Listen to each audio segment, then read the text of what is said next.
అయినటువంటి డిస్టర్బెన్సెస్ అక్కడ ఉన్నాయి. పిల్లలు నిద్రలోకి పోయేటప్పటికి వాళ్ళకి డిస్టర్బ్ చేస్తున్నాయి. అంటే ఆ చచ్చిపోయిన జంతువులు ఉండవు అక్కడ, కానీ అక్కడ జరిగినటువంటి అవి నరుకుతూ ఉండగా జరిగినటువంటి దాంట్లో ఉన్నటువంటి డిస్టర్బెన్స్ ఉంటే స్పేస్లో వాటి ఇంప్రెషన్స్ ఉంటాయి, ఇంకేం ఉండవు. ఆ నిద్రలోకి పోయేవాడు ఉలిక్కిపడి ఏడుస్తూ ఉంటాడు. దీన్నే etheric disturbances and astral disturbances అంటారు ఫ్యూచర్ సైన్స్ వాళ్ళు. అంటే థియాసఫీలో అంటే 21వ శతాబ్దంలో చెప్తారు వీటిని గురించి. ఈ శతాబ్దంలో వీటిని గురించి చెప్పే స్టేచర్ యూనివర్సిటీస్కి ఇంకా రాలేదు. ప్రొఫెసర్స్ ఇప్పుడప్పుడే వాళ్ళకి ఎవల్యూషన్ సాల్వ్ 21వ శతాబ్దంలో చెబుతారు వీటిని గురించి. పిల్లలు ఎందుకు ఏడుస్తారు ఇటు అంటే ఇట్లా జాగ్రత్తగా ఆ ఇల్లు మళ్ళీ పద్ధతిలో చూడండి. ఇట మా చిన్నతనంలో మా బంధువులే ఒక ఆయన తహసీల్దార్గా నర్సరావుపేటలో ఉంటూ ఉంటే ఇంట్లో ఏదో ఒకటి తర్వాత ఒకడికి జబ్బులుగా ఉన్నాయి, ఏదో బాధపడుతుంది. ఇంకో బంధువు ఒక ఆయన మా నాన్నగారి గురువు గారు ఆయన అక్కడికి వచ్చాడు.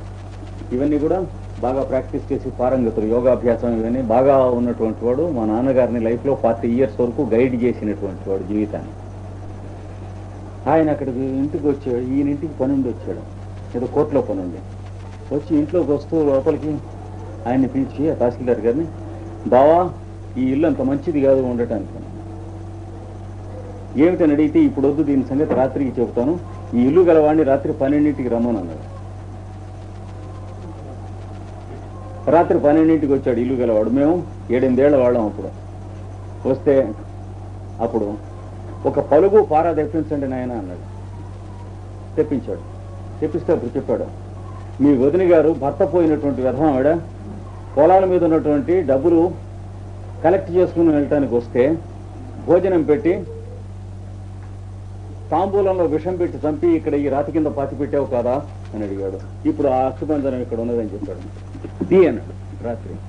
నీకే మంచిది కాదు, నేను నిన్ను ఎవరిని బయట పెట్టడానికి రాలేదు, ఉన్న వాళ్ళకి మంచిది కాదు, నీకు మంచిది కాదు, తీ అన్నాడు.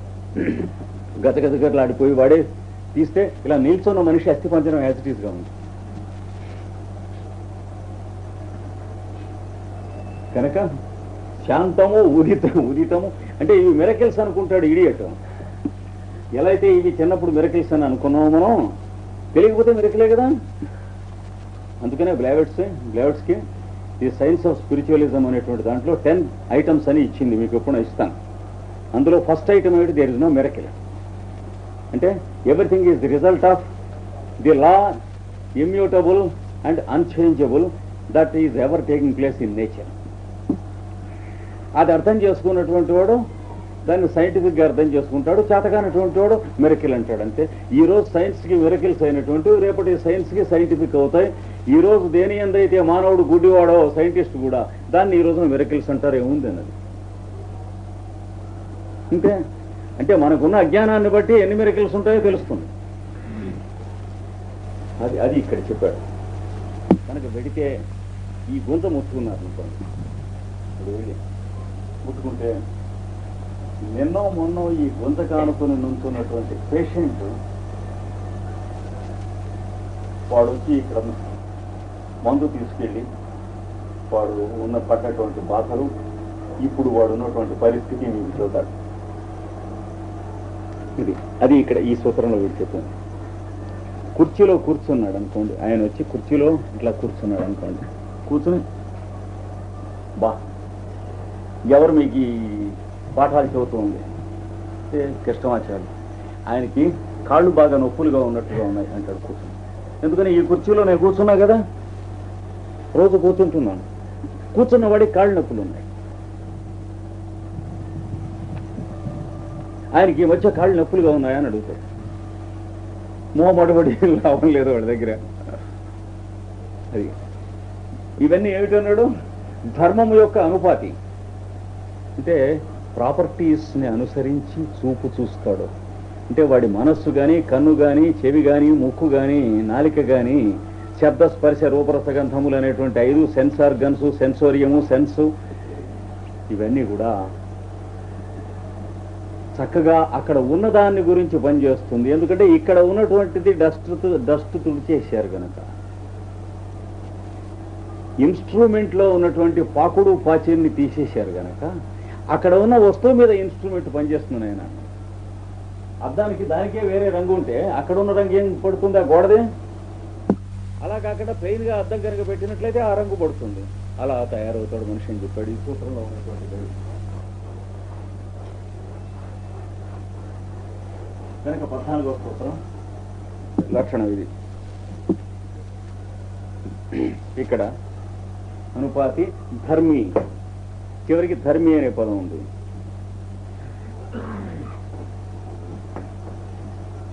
ధర్మి అంటే ధర్మములు కలది ఏమండి.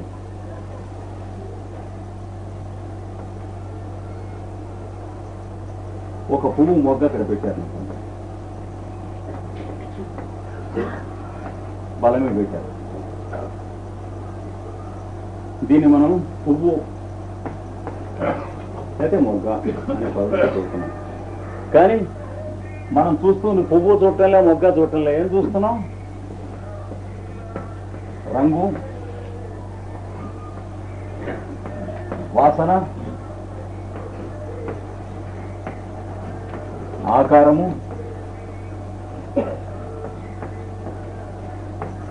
సంఖ్య ఏమండి. ఇట్లాంటివి ఒక 1000 వస్తాయి మీరు లిస్ట్ వేస్తే.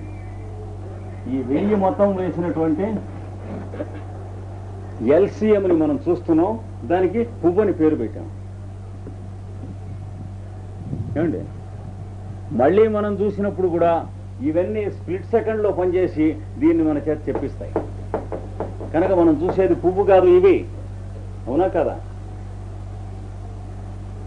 కానీ ఇవన్నీ ఒక క్షణంలో 1000వ భాగంలో జరుగుతున్నాయి కనుక మనకి ఇన్ని చూస్తున్నాం అని తెలియదు ఏమండి. అంతేనా? దాన్ని ఏమంటారంటే పెద్దలు తర్కంలో చెబుతారు, శతపత్ర పత్ర భిత్తి అని ఒక ఫినామినా. అంటే ఒక 100 తామర పువ్వు రేఖలు బొత్తిగా పెట్టండి అన్నాడు. ఇట్లా పెట్టి బాగా వాడిగా ఉన్న సూర్యు ఇటు నుంచి అటు కూర్చోండి అన్నాడు. కసక్కన ఒక మట్టే దిగుతుందా మెలిమెలిగా దిగుతుందా అన్నాడు. ఒక మట్టి నీ తలకాయ ప్రతి రేఖలోకి దిగి యువతలకు వచ్చి తర్వాత రేఖలోకి దిగి యువతలకు వచ్చి తర్వాత రేఖ అలా దిగుతుంది. కానీ ఒక్క మట్టి దిగదు. నీ కంటికి ఏడిచినట్టు ఒక్క మట్టి దిగినట్టు కనిపిస్తుంది. ఇండియన్ లాజిక్లోకి పెడితే శతపత్రం అంటే తామర రేకు, దాని పత్రం, శతపత్రం అంటే తామర పువ్వు, దాని పత్రం అంటే తామర రేకు, భిత్తి అంటే చిల్లు పొడవటం. తామర రేఖని చిల్లు పొడవటం లాగా అని చెప్పాడు. లేకపోతే మనం బోధపడదాం అంటే బొత్తికి చిల్లు పెట్టామనుకుంటున్నాం. బొత్తికి చిల్లు పెట్టామని నీ తలకాయ అన్నాడు. మొదటి రేఖకి చిల్లు పెట్టి అందులోంచి బయటకు వచ్చాక రెండో రేఖకి చిల్లు పెట్టి 100 రేఖలకి వెళ్ళి ఒకదాని తర్వాత ఒకటి పెట్టావు. కానీ నువ్వు టైం ఎంతవరకు లెక్కెట్టగలవు? స్ప్లిట్ సెకండ్ వరకే, అంతకంటే నీ బుర్ర ఏడిసినట్టు పనిచేస్తుంది కనుక ఒక మాట కొట్టినట్టుంది అన్నాడు. అంతేనా? మనం ఎరుగున్నది క్షణంలో భాగమైన ఎరుగును, లేకపోతే శతాబ్దాలు అక్కడికి వెళ్ళి ఆగిపోతుంది బుర్ర. ఈ మధ్యలో కదా అటు ఇటు మళ్ళీ ఏం లాభం లేదు కదా. అందుకని ధర్మి అంటే ఈ టోటల్ ధర్మి అంటారు. అంటే ధర్మముల యొక్క సముదాయము కలది. అంటే ది అగ్రిగేట్ ఆఫ్ ప్రాపర్టీస్. మనం ఏదో ఒక పేరుతో పిలుస్తాం. వెంకాయ పుల్లయ్య అని పిలిచినట్టు పువ్వు, ఫ్లవరు, బ్లాసము, బడ్డు ఇట్లాంటి పేరుతో పిలుస్తాం. విచ్చుకోకపోతే బడ్డు అంటాం, విచ్చుకుంటే బ్లాసం. అంటే మనం పెట్టే పేరు తప్పది, దానికి సంబంధించింది కాదు. అందుకని ధర్మి అన్నాడు. అంటే ధర్మములు కలిగినటువంటి టోటల్ ఊరికే ఒక ముడి వేసావు నువ్వు ఊరికే చెప్పుకునేందుకు. నువ్వు చెప్పిన పేర్లో సత్యం లేదు. బోధపడుతుందా? క్లియర్గా ఉందా? అంటే ఏవి మనలోంచి మనస్సులోంచి తొలగిపోవాలో అవి క్రమంగా డస్టర్ పెట్టి కొట్టేస్తున్నాడు. అంటే అష్టాంగ యోగం చెప్పటం అయిపోయింది కనుక దానికి అడ్డం వచ్చేవి మన దగ్గర ఏముంటాయో చిన్నప్పటి నుంచి చదువుకుని పిహెచ్డీ పేస అయినా కూడా పోవు. నీ పేసవలే పిహెచ్డీ, దాని బతుకంతో నాకు తెలుసు, ఏదో యూస్లెస్. మనుషులతో ట్యాకిల్ చేయాలంటే పిహెచ్డీ కదా కావాల్సింది. ఇట్లాంటివి ఉద్యోగం అడుక్కునేందుకు, వాడి బూట్లు వీడి బూట్లు జతలతో పాదాలు పట్టుకునేందుకు వాటికి పనికి వస్తుంది పిహెచ్డీ. ఇంకోటి సహాయం చేయడానికి కానీ పనికిరా, ఇంకోటి పనికిరావటానికి దమ్ముడి పనికిరాదు. కనుక ధర్మి ధర్మి ధర్మి అంటే అర్థం ఏంటి? The aggregate of the properties for which you give an imaginary name. నువ్వు ఇచ్చి పేరు పెట్టేటువంటి వస్తువు పువ్వు, ఇది కాయ అంటాం, ఇది జామకాయ అంటాం. ఏమిటి ఉంటుంది? ఒక గుండ్రని ఆకారము మీరు చూసేది. జామకాయను చూస్తారా? జామకాయను చూడటం ఏమిటండి? గుండ్రని ఆకారం చూస్తున్నారు, ఆకుపచ్చను పసుపచ్చను మధ్యన షేడో రంగు చూస్తున్నారు, ఓ రకమైన వాసన చూస్తున్నారు, కోస్తే లోపల గింజలు మొదలైనటువంటివి చూస్తున్నారు, పింక్ కలర్ మొదలైనటువంటివి చూస్తున్నారు, దాని తొడిమ చూస్తున్నారు, దాని ఆకు చూస్తున్నారు. ఇట్లాంటివి మనకు తెలిసినవి తెలియనివి ఒక 1000 చూస్తున్నాం. మొత్తాన్ని ఏమంటున్నాం? జామ పండు అంటున్నాం. అంతేనా? అలాగే అరటిపండును, అది ధర్మంటే. కనుక శాంతమైన ఉదితమైన మనస్సు, నువ్వు గమనిస్తూ ఉన్నటువంటి ఎన్విరాన్మెంట్ ఇష్టం అవ్యపదేశమైన, అనగా అక్కడ ఉన్నా లేకపోయినా, అంటే ఇంకా సిద్ధంగా ఉన్నా సిద్ధంగా లేకపోయినా,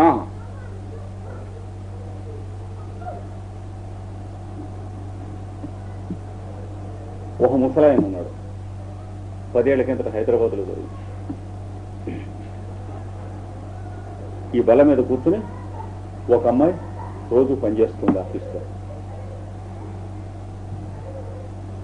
గర్భిణి.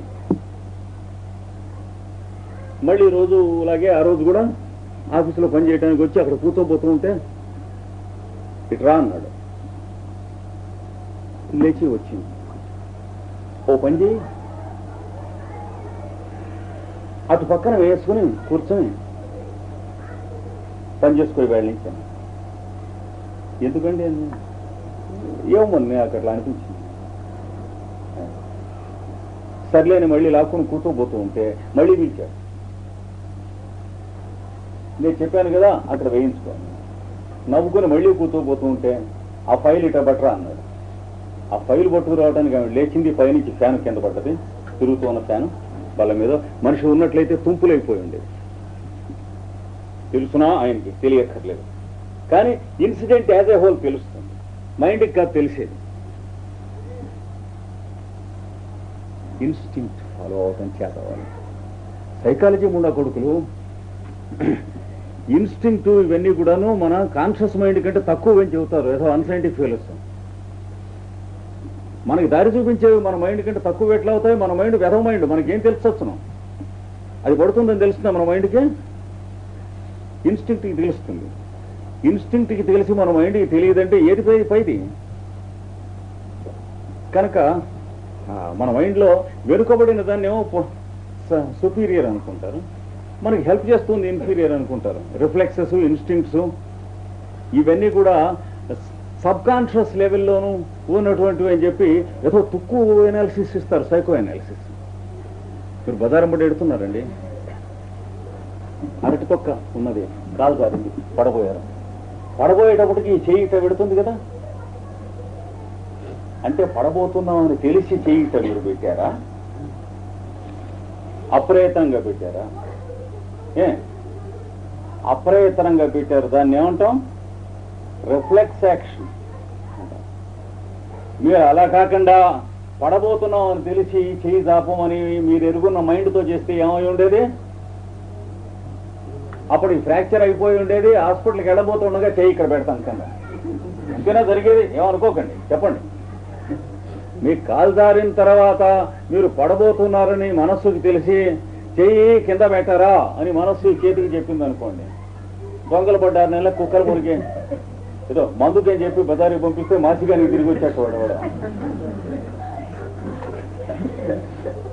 అలా ఉంటుంది. ఏది మనం ఎరుగున్న మైండ్కి, మన ఎరుగున్న మైండ్ బతుకెంతో, దానికి తెలిసింది ఎంతో. ఈ సైకాలజీ ముండా కొడుకులు నమ్మితే ఈ మైండ్ వాటికంటే పెద్దదంటాడు. ఏది రిఫ్లెక్స్, ఇన్స్టింక్టివ్ కన్నా చాలా జాగ్రత్తగా ఉండాలి. 21వ శతాబ్దం మధ్యలోకి వచ్చేటికి ఇంతవరకు ఉన్నటువంటి సైకాలజీ, పారాసైకాలజీ పుస్తకములన్నీ కూడాను చలికాలంలో చలిమంట కాల్చుకుని పడు ఉపయోగపడును, ఇంకేమి దమ్మిడికి పనికిరావు. ఊరికే అంటున్నాను కాదండి. చూడండి, మీరు ఈ తరం అంతా చూస్తారు, వాటిని తీసి సముద్రంలో బారేసేస్తారు. పర్సన్. ఈ వెధవ పుస్తకాలని చదువుకున్నారు 20వ శతాబ్దంలో వెధవలు వీళ్ళు అని చెప్పి వీళ్ళ బొమ్మలు కూడా వేస్తారు మ్యూజియంలోను వాటిలోను. 20th centuryలో సైకాలజీ అంటే ఇలా చెప్పేవాళ్ళు, బయాలజీ అంటే ఇలా చెప్పేవాళ్ళు అని రాస్తాడు హిస్టరీలో.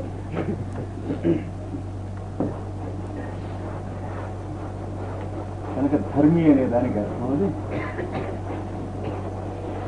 నీకు శాంతము ఉదితము అయి అవ్యపదేశమైనటువంటి పద్ధతులలో ఎక్కడైనా సరే అక్కడున్నది నీకు పని చేస్తుంది. అక్కడున్నది పని చేసినప్పుడు నీ ఇన్స్టింక్టివ్ రిఫ్లెక్సివ్ పని చేస్తాయి, కానీ నీ కాన్షియస్ మైండ్ పని చేయదు. కాన్షియస్ మైండ్ ఆఫ్టర్ ఆల్ ఎంత ఉన్న మనసు మొత్తం మీద, మన ఎరుగున్న మనస్సు ఎంత ఉంటుంది, దాని చుట్టూ మన ఇన్స్టింక్ట్స్ కానీ రిఫ్లెక్సెస్ కానీ ఇంకా అవన్నీ కనుక క్యాల్కులేట్ చేసి వేస్తే మనం అడగకుండా లోపల పనిచేస్తున్నవి, మన ఊపిరి తిత్తుల్ని పనిచేయిస్తున్నవి, మన గుండెకాయను పనిచేయిస్తున్నవి, మన జీర్ణశక్తిని పనిచేయిస్తున్నవి, మనం నిద్రపోతున్నప్పుడు శరీరంలో కావాల్సిన అన్ని భాగాల్ని పనిచేయిస్తున్నటువంటి మనస్సులన్నీ కూడా ఎన్ని ఉంటాయండి? ఇది అన్నీ కలిసి మొత్తం 99 ఉంటే ఇది ఒకటి ఉంటుంది. ఈ ఒక్కదానిలో ఇది పెట్టే బతుకుతున్నాం మనం. ఏదో మార్కులు తెచ్చుకున్న దానితోనే, పరీక్ష కాపీ కొట్టిన దాంతోనే, ఆ ముందు ఎదవ దగ్గర వాడు రైట్కు రాస్తున్నాడు తప్పుడు వస్తున్నాడు చూసుకోకుండా కాపీ కొట్టడం దాంతోనే, బజార్కి వెడితే వంకాయలు పుచ్చులు లేకుండా చూసుకుంటాం దాంతోనే, ఒక 10 నయా పైసలకి తక్కువకి బేరం ఆడదామని మనం అనుకుంటే వాడు 20 నయా పైసలు ఎక్కువ ముందు చెప్పి 10 నయా పైసలు తగ్గిస్తే సంతోషించడం దాంతోనే. ఇంతే కదా, ఈ దాటి పనికిరాదు ఈ మనస్సు. తర్వాత ఉద్యోగానికి మన పైన ఉన్నటువంటి ఆఫీసర్ ట్రాన్స్ఫర్ కానీ చచ్చిపోవటం కానీ ఎప్పుడు వస్తుంది అని చూడటం దాంతోనే. మనకి ప్రమోషన్లు ఎప్పుడు వస్తాయి, మన కులం వాడు మన పైకి ఎప్పుడు వస్తాడు, ఇవన్నీ దీంతోనే. కనుక ఈ 1% పెట్టుకుని బతుకుతున్నాం. ఏది మన పిహెచ్డీలు తీసుకుంటాం దాంతోనే, మన డిగ్రీలు తీసుకుంటాం దాంతోనే, మన బోర్డులు గిడ్లు సైన్ బోర్డులు రాయించుకుంటాం దాంతోనే, A to Z డిగ్రీలు. ఇవన్నీ అసలైనవి. నిద్రపోతూ ఉండగా ఈ మైండ్కి శ్వాస వదిలిపెడితే ఏమవుతుంది? దీనికి నిద్రపోగానే తీసుకెళ్లి లారీలో అవతల పారేయాల్సి వస్తుంది, ఇంకేముండవు. నిద్రపోగానే చచ్చిపోతాడు కదా. అందుకనే వీడి చేతిలో పెట్టరు, ఈ కాన్షియస్ మైండ్ చేతిలో. తెలుసుకోవాలి, యోగాభ్యాసం చేసేవాడికి ఈ మైండ్ యొక్క లిమిటేషన్స్ తెలియజేస్తారు. కనుక ఇవి సూప్రా కాన్షియస్ మైండ్స్ తప్ప సబ్ కాన్షియస్ మైండ్స్ కావు. సైకాలజీ వాడు చెప్పిన లాంగ్వేజ్ అబద్ధం. వీటిని ఏమంటారు పెద్దవాళ్ళు? దేవా కింగ్డమ్. మన మైండ్ హ్యూమన్ కింగ్డమ్. శరీరంలో ఉన్నటువంటి ధాతువులు యానిమల్ కింగ్డమ్. మనం తింటున్నటువంటి ఆహార పదార్థాలు యానిమల్ అండ్ ప్లాంట్ కింగ్డమ్. ఈ పనిచేస్తున్న వాళ్ళు దేవా కింగ్డమ్. దేవా కింగ్డమ్ దగ్గర మోడర్న్ సైన్స్ ఇంకా రాలేదు. ఒక శతాబ్ది దగ్గర నుంచి జ్వాల్కూల్ తన శిష్యుల్ని తయారు చేశాడు. పాశ్చాత్య దేశాల్లో అది తెలిసినటువంటి వాళ్ళు కొన్ని వేల మంది ఉన్నారు. భారతదేశంలో మనం నూతులో కప్పలం కనుక దేవా కింగ్డమ్ ఏమిటి అనుకుంటాం. యూరోప్కి వెడితే దేవా కింగ్డమ్ మీద లెక్చర్స్ ఇస్తూ ఉంటే మీరు విని ఆశ్చర్యపోతారు మనుషులు. ఎందుకంటే ఆలిసియా బెయిలీ రచనల ద్వారా జ్వాల్కూలు ఈ నేచర్లో దేవతలు ఎంతమంది ఉంటారు, క్రియేటివ్ ఇంటెలిజెన్సెస్ ఎన్ని గ్రూప్స్ ఉంటారు, దేవతలు అనగానేమి పితృదేవతలు అనగానేమి, ఇవన్నీ తెలియజేసి ఎవళ్ళెవళ్ళు ఎక్కడ పనిచేస్తూ ఉంటారు, ఏ భాగంలో ఎక్కడ ఎవరు పనిచేస్తూ ఉంటారు, సూర్యుడు ద్వారా కిరణాల్లోంచి ఎవరు వస్తారు, చంద్రుడి ద్వారా కిరణాల్లోంచి ఎవరు వస్తారు, ఇవి భారతీయులు నేర్చుకునేటువంటి లక్షణం పోయింది కనుక ఇప్పుడు నశిస్తున్న జాతి కనుక భారత జాతి అక్కడ తయారు చేసేది 100 ఏళ్ల నుంచి. ఇప్పుడు అక్కడ వాళ్ళు నేర్చుకుంటున్నారు. క్రమంగా తర్వాత వీళ్ళు ఎప్పుడన్నా మళ్ళీ బతకట్టే వాళ్ళ దగ్గర నేర్చుకుంటారులే పోనండి అన్న. కనుక శాంత ఉదితము అవ్యపదేశ్యము ధర్మానుపాతి అయినటువంటిది ధర్మే అది చెప్పాడు. అంటే మేనిఫెస్ట్ మైండ్ కానీ లేటెంట్ మైండ్ కానీ రాబోయేటువంటి అన్మానిఫెస్ట్ ఎన్విరాన్మెంట్లో అన్నమాట. ధర్మానుపాతి అంటే ధర్మములను అనుసరించి మాత్రమే పెడుతుంది, వీడి ఇమాజినేషన్ వెళ్ళదు, వీడి థాట్ పెడుతుంది కానీ ట్రూత్ పెడుతుంది కానీ. అంటే ఏమిటి, మనస్సు ఊహించడం వెళ్ళదు. ఇక్కడ ఇలాంటి వాడు ఉండేవాడు అట్లా ఉండదు, ఎలాంటి వాడు ఉన్నాడో అది ఇక్కడ రిఫ్లెక్షన్ బొమ్మ వస్తుంది వాడి మనస్సులో. ఒకడు కూర్చుని ఉంటే ఆయన చూసి ఒక 10 నిమిషాలు మాట్లాడాక చెప్పాడు, నువ్వు ఇదివరకు కొన్ని సంవత్సరాలు గడ్డం పెంచావా అని అడిగాడు. ఎటు చెబుతాడు, వాడు కనిపిస్తాడు వీడు గడ్డంతో. అవునండి పెంచాను. అది ఇప్పుడు చెప్పిన సూత్రంలో ఉన్నారు. అది తెలియని వాళ్ళు మిరకిల్ అనుకుంటారు.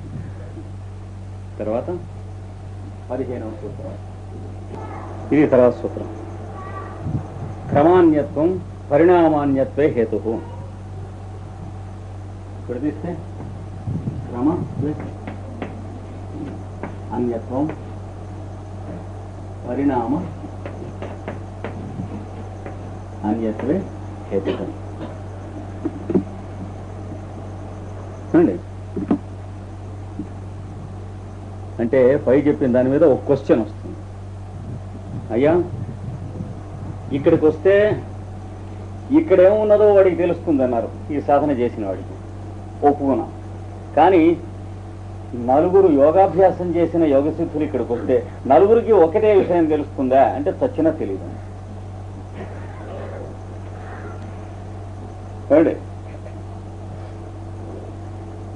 ఎందుచేతను చెబుతాను వినండి. మొట్టమొదటి మనకు తెలిసిన ఉదాహరణ ఇస్తున్నాం. వాడు చెప్పింది చాలా లెవెల్లో నుంచి చెప్పాడు కనుక కొండ మీద ఉన్నాడు. ఇంకా మనం ఎరుగున్న కింద ఉదాహరణ చెప్పి అప్పుడు కొండ మీద రామచంద్రరావు దగ్గరికి వెళ్ళాలి.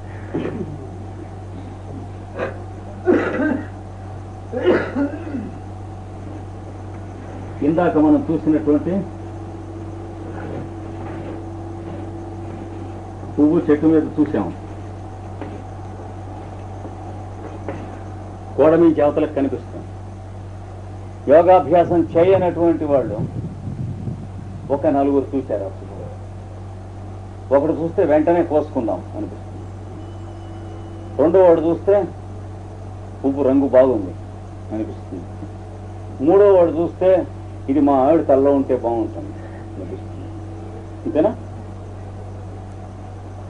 నాలుగో వాడు చూస్తే కొన్ని చెట్టునే ఉండనిస్తే ఇంకా ఎక్కువ గంటలు ఉంటుంది. ఐదో వాడు చూస్తే దీనికి ఫ్లోరల్ ఫార్ములా ఫ్లోరల్ డయాగ్రాము తీస్తే వాడు బాటనీ ప్రొఫెసర్ కూడా.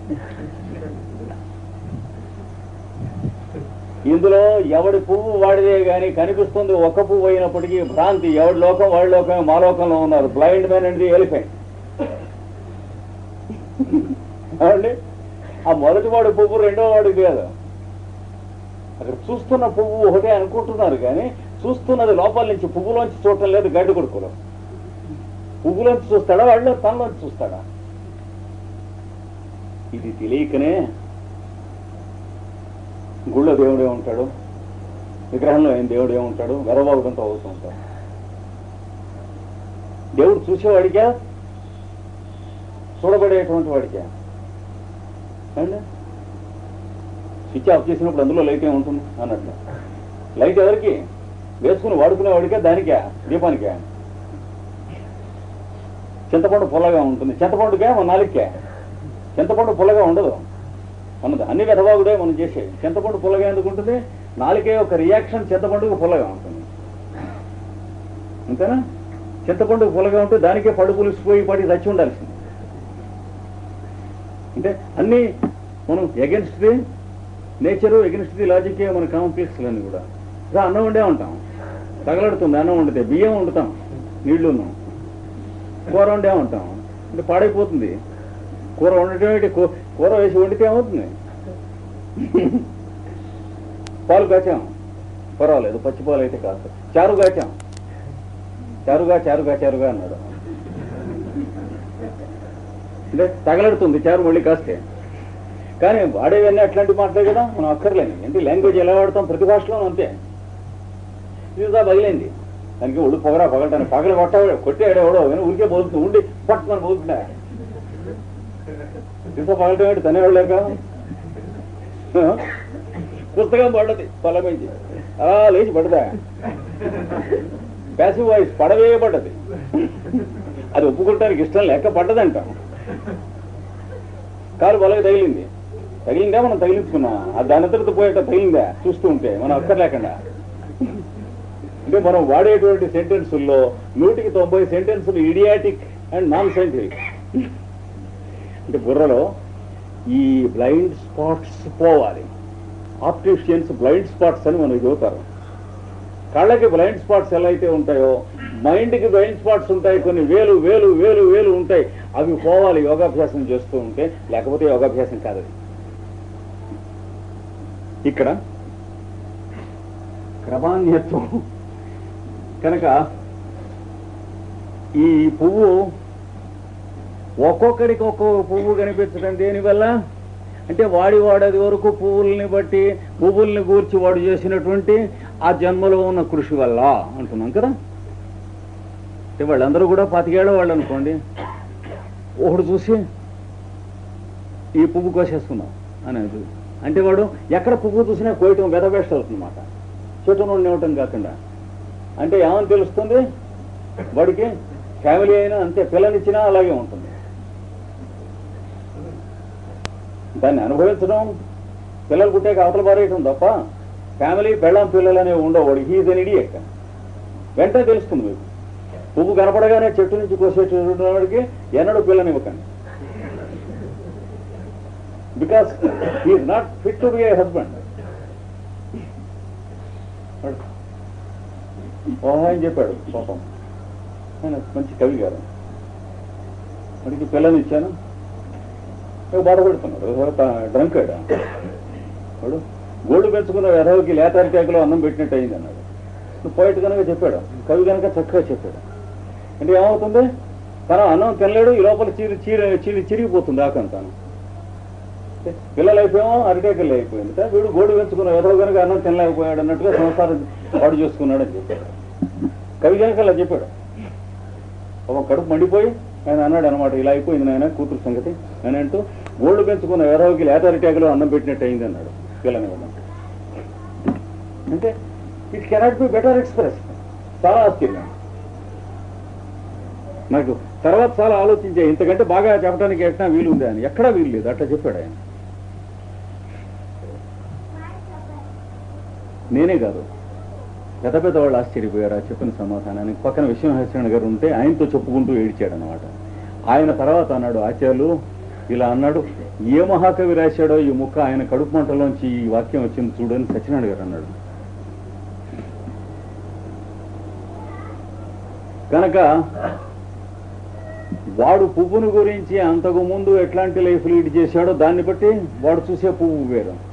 ఇంకోడు పోనీ ఇది మా వాడికి తీసుకెళ్ళిద్దాం అంటే, అది వరకు రోజు ఆఫీస్ నుంచి వస్తూ తన ఆఫీస్ కొలీగ్స్ చూడకుండా పక్క సందులోకి వెళ్ళి పువ్వుల పొట్లను తీసుకెళ్లి భార్యకి ఇస్తున్నాడు రోజు. దాన్ని బట్టి ఉంటుంది అంతవరకు వీడు పువ్వులతో ఏం చేస్తున్నాడో, దాన్ని బట్టి ఉంటుంది అక్కడ పువ్వు చూసి వీడు చేసే పని. కనుక క్రమాన్యత్వం, క్రమమునందు అన్యత్వం ఉంటుంది. అంటే there is difference in the procedure to each fellow and there is difference in approach to each fellow. క్రమమునందు అన్యత్వం అంటే ఇతరత్వం ఉంటుంది. అంటే మనం చెప్పుకోవాలంటే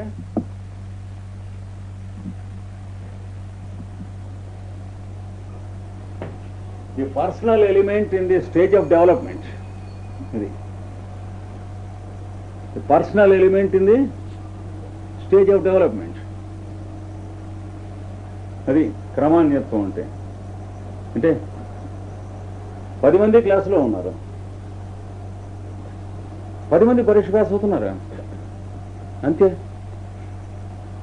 ఏ 10 మంది ఫీజు కట్టడం లేదా, 10 మంది పాఠానికి చెవులు ఓపెన్ చేసిలే, ఒక్కొక్కడికి ఇటు నుంచి వెళ్ళిపోతుంది, ఒక నుంచి ఇక్కడ దాకా కూడా కాదు, ఇటు నుంచి వెళ్ళిపోతుంది. అందుచేత క్రమాన్యత్వం అంటే పర్సనల్ ఎలిమెంట్ అనమాట వాడిది. వాడు ఒక్కొక్కడు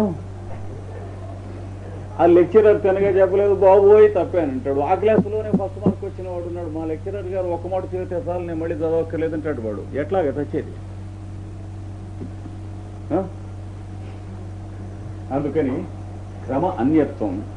యోగాభ్యాసం చేయని వాళ్లలో, ఇలా పువ్వును చూసినటువంటి వాళ్లలో ఇంతమంది ఎట్లయితే ఉంటున్నారో, ఇంతమంది ఉండగా వాడు బాటనీ వాడు ఏం చేస్తాడు, రేపు క్లాస్ ఉందని చెప్పి అది తీసుకెళ్లి శుభ్రంగా బ్లేడ్తో అవన్నీ తీసి దాన్ని floral diagram floral formula board మీద వేసి ఆ కుర్రాళ్ళకు 100 పువ్వులు ఇచ్చి 100 కుర్రాళ్ళకి 100 పువ్వులు కూడా కొట్టుకొట్టి పోయిస్తాడు బ్లేడ్తో.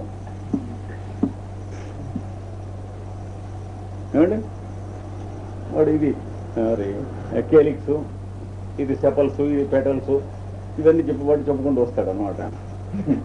దాని హిస్టాలజీ, దాని మార్పాలజీ, మరి ఇవన్నీ కూడా చెప్పుకుంటూ వస్తాడు. కనుక వాడికి ఆ రోజు వరకు పువ్వుని గురించి ఉన్నటువంటిది ఏమిటి బాటనీ, ఇంకోటికి ఆ రోజు నుంచి పువ్వుని గురించి ఉన్నటువంటిది ఏమిటి తోటలో తాను చాలా పువ్వులు పెంచాడు కానీ ఒక్క పువ్వు కూడా కోయలేదు, అన్నిటినీ ఎంజాయ్ చేశాడు, తోటలో తిరుగుతూ ఉండేవాడు. అంటే